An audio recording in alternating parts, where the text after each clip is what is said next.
He was once the Queen's favorite son. He walked red carpets, attended state dinners, and lived in the spotlight. Today, Prince Andrew lives in near isolation, largely cut off from the royal family he was born into, watching from the sidelines as the institution moves on without him. But here's what's fascinating. According to those who know him, he's not apologetic.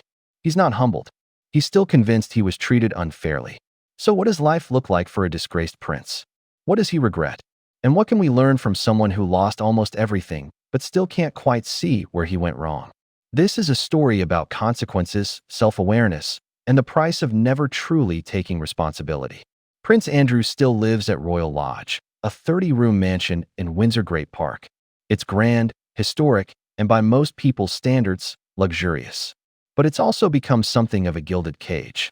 He's no longer a working royal. He has no official duties, no patronages, no military titles. He doesn't appear on the Buckingham Palace balcony for major events. He's not invited to most family gatherings beyond the most intimate occasions. Reports suggest he spends much of his time alone or with his ex-wife, Sarah Ferguson, who still lives with him despite their divorce decades ago. They have an unusual arrangement, separated but still deeply connected, still sharing a home, still presenting a united front. His daughters, Beatrice and Eugenie, remain loyal. They visit. They include him in their lives. But even they've had to navigate the complicated reality of having a father who's become a liability to the family business. King Charles, Andrew's older brother, has reportedly been trying to get him to move out of Royal Lodge and into a smaller property, Frogmore Cottage, the former home of Harry and Meghan. It's not just about money, though maintaining Royal Lodge costs a fortune. It's symbolic. Charles wants to show that Andrew's status really has changed, that there are lasting consequences. But Andrew is reportedly resisting. He doesn't want to downsize. He doesn't want to accept what his new reality means. And that resistance tells us everything about where his head is at. Here's what multiple sources close to Andrew have reported over the years. He doesn't think he did anything wrong. Let me be clear. He settled a civil lawsuit with Virginia Giuffre. He stepped back from royal duties. He lost his military titles. By any objective measure, there were consequences. But according to people who know him, Andrew sees himself as a victim of Jeffrey Epstein, who manipulated him, a victim of the media, which he believes treated him unfairly, a victim of a changing culture that no longer understands how people in his position operate. This is what's called a lack of self-awareness. And it's one of the most dangerous traits a person can have, whether you're a prince or not. Think about what this means psychologically. Andrew was born into royalty. He was told from birth that he was special, important, above ordinary people. He served in the military with distinction. He was appointed to high-level roles. For decades, people deferred to him, agreed with him, made way for him. When you live that life, it becomes almost impossible to see yourself clearly. You don't develop the muscle of self-reflection because you've never had to. When everyone around you treats you like you're special, you start to believe it.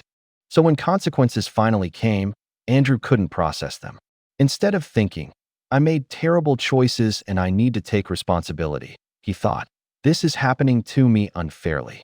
Reports suggest he particularly regrets the BBC interview with Emily Maitlis, not because of what he said, but because he did it at all. He apparently believes the interview itself was the mistake, not the behavior and associations it revealed. That's the definition of missing the point. He reportedly regrets staying friends with Epstein after the 2008 conviction. But even that regret seems to be about the consequences to himself, not about the moral implications or the victims. This is what arrogance looks like when it's been baked in over a lifetime. It's not that Andrew is a bad person necessarily. It's that he's fundamentally unable to see outside his own perspective. But let's talk about what this actually feels like, because there's something tragic here, even if it's partially self-inflicted. Imagine spending your entire life as part of an institution, a family business that's been operating for over 1,000 years. You attend the events. You wear the uniforms. You walk in the processions. You're part of something bigger than yourself. And then suddenly, you're not. You're still technically a prince. You still have the blood, the lineage, the connection. But functionally, you're exiled. You watch your family on television doing the things you used to do. You see your brother crowned king. You see your niece and nephew taking on roles and responsibilities. And you're on the outside. That has to be lonely. Profoundly lonely.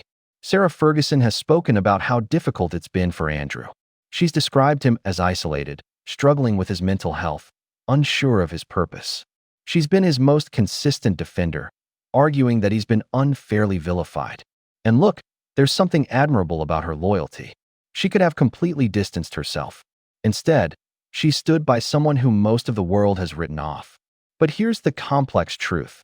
You can feel compassion for someone's loneliness while still believing they deserve consequences for their actions. Andrew is lonely because he made choices that led to this isolation. He associated with a sex offender. He showed no empathy for victims. He defended the indefensible. He refused to take real responsibility. Those choices have consequences. And one of those consequences is isolation. The royal family didn't exile him because they're cruel. They did it because his presence was damaging the institution. Because continuing to include him would have sent a message that status protects you from accountability. So yes, Andrew is lonely. But that loneliness is the natural result of losing people's trust and respect. So what does Andrew actually regret? Based on various reports and sources, here's what we know. He regrets the BBC interview. Multiple sources say he wishes he'd never sat down with Emily Maitlis. But again, it's not clear he regrets what he said, just that he said it publicly where everyone could judge him. He regrets not ending the Epstein friendship sooner.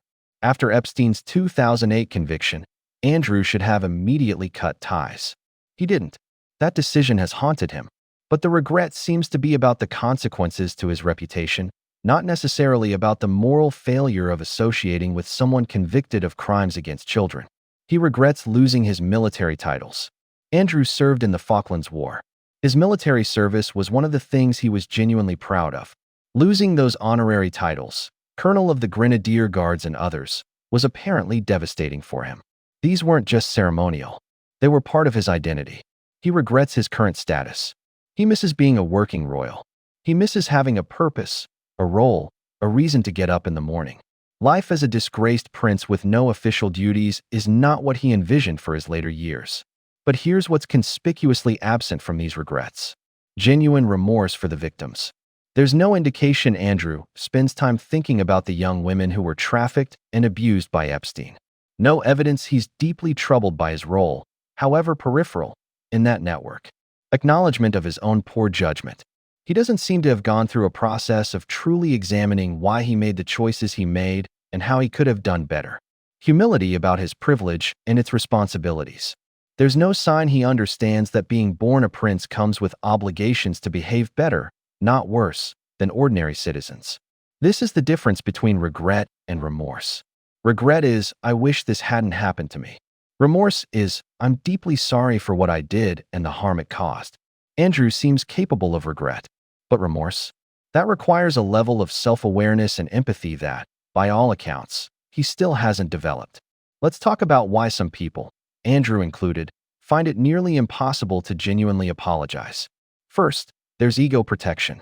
When your entire identity is built on being special, important, and above others, admitting you were wrong feels like a fundamental threat to who you are. It's not just I made a mistake. It's maybe I'm not who I thought I was. That's terrifying. So instead of confronting it, people double down. They blame circumstances, other people, bad luck, anything except their own choices. Second, there's the sunk cost fallacy. Andrew has spent years defending himself. He settled a lawsuit without admitting guilt. He's maintained his innocence. If he apologizes now, doesn't that mean everything he said before was a lie? Doesn't that make everything worse? This is flawed logic, of course. A late apology is better than no apology. But psychologically, it's hard to overcome. Third, there's the echo chamber effect. Andrew is surrounded by people who either benefit from his status, staff, hangers-on, or love him unconditionally, Sarah, his daughters. These people aren't giving him hard truths. They're protecting him, supporting him, telling him what he wants to hear. Without someone who will lovingly but firmly tell you, you need to take real responsibility. It's almost impossible to get there on your own. But here's the thing. This pattern isn't unique to princes. We all know people like this. People who can never say they're sorry. People who always find a way to blame circumstances or other people. People who see themselves as perpetual victims. And if we're really honest, we've all been that person at times in our lives. The question is, do we have the courage and self-awareness to break the pattern? Because that's what separates people who grow from people who stay stuck. The willingness to look in the mirror and say, I was wrong. I hurt people. I need to do better. So what can we learn from Andrew's situation? Because this isn't just about a disgraced prince. It's about human nature and how we handle failure. Lesson 1. Your reputation is built on how you handle mistakes, not on avoiding them. Everyone makes mistakes. What separates respected people from disgraced people is what they do after. Do they take responsibility? Do they show genuine remorse? Do they try to make amends? Andrew had multiple opportunities to do this. After the Epstein friendship became public, after the civil lawsuit, after the interview. Each time, he chose defensiveness over accountability. If he had simply said, I made terrible judgment calls. I'm deeply sorry. I failed to consider the victims. I'm going to spend the rest of my life doing better. His life would look different right now. Lesson 2. Privilege without accountability breeds arrogance. If you go through life never facing real consequences, never being told no, never having to reconsider your actions, you lose the ability to see yourself clearly. This is true whether you're royalty or just someone in a position of power in your family, workplace, or community. The antidote is surrounding yourself with people who will be honest with you, even when it's uncomfortable. Andrew is lonely not because people are cruel, but because he hasn't done the work to rebuild trust. He hasn't shown he understands what he did wrong. He hasn't demonstrated growth or change. In any relationship, family, friendship, professional, if you violate trust and then refuse to acknowledge it, people will distance themselves. That's not punishment. That's self-protection. Lesson 4. It's never too late to take responsibility. Andrew is in his 60s. He could still choose differently. He could issue a genuine apology. He could dedicate himself to causes that help victims of trafficking and abuse. He could use his story as a cautionary tale about privilege and poor judgment. Would it fix everything? No, but it would show growth. It would show he finally understands. The same is true for any of us. It's never too late to apologize, to make amends, to change direction. But it requires swallowing your pride and doing the hard work of self-reflection. Prince Andrew's life today is a study in contrasts. He lives in a mansion but feels like a prisoner. He's surrounded by luxury but starved for purpose.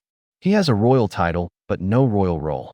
And according to those who know him, he's still arrogant, still defensive, still convinced the world treated him unfairly. But here's what I find both sad and instructive. This didn't have to be his story. If at any point, after Epstein's conviction, after the allegations, after the interview, Andrew had shown genuine humility and remorse, his path could have been different.